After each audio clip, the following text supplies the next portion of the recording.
Good afternoon, everybody. I'm Mark Meadows. I'm the state representative from this area. Thanks to all of you for coming out. Thanks to the prior speakers. Susan is a very passionate advocate for public education in my office. Angie was an intern in my office. I know Dean has been somebody who's been a recipient of some of the honors that we've been able to give to some of the students in Okemos for their citizenship. So education is the number one industry in the 69th district. And it may be called some other number after this next year when they redistrict it, but it's still going to be the number one industry in whatever district it is. The biggest employer is Michigan State University. The biggest taxpayer is the Michigan Education Association. Teachers are extremely important in our lives. And I just want to paint a little bit of a picture here, a difference between two governors, because the governor of Georgia just recently stated that the biggest economic development tool he has is public education in Georgia.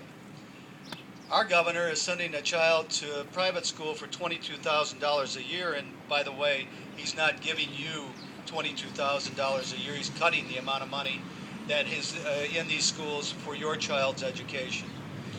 We are disinvesting in public education, and we don't have to be.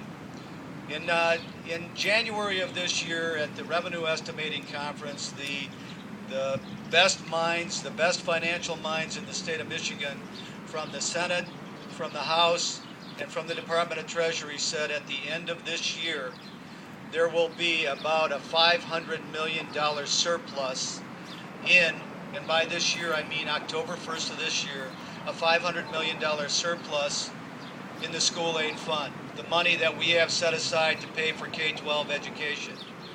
And instead of a $500 million surplus being used to, say, add $260 per student in supporting public education, it's been cut by $1 billion. And when Angie was talking about the House resolution and the Senate resolution to put on the ballot a change in our Constitution that reflects what you all believed you were voting for with Proposal A, and what all of us believed was the law from the beginning, from 1963 on. Even though it mentioned higher education in the school aid fund, we've never used it for that.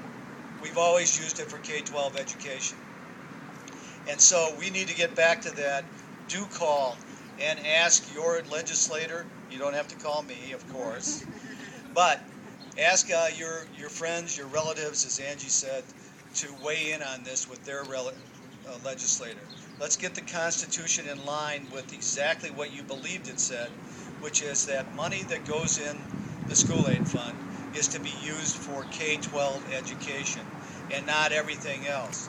And I might add, this was really only done to free up $1 billion in the general fund to pay for a tax cut that really won't benefit education in the state of Michigan. And in fact, that tax cut also cut $732 million from the school aid fund, money that normally would go in from the taxes that were received there. So thank you all for coming out today and supporting public education in Okemos, in Michigan, in the 4 greatest school districts in the state of Michigan: Okemos, Hazlitt, Williamston, and East Lansing, which I happen to represent. Thank you all.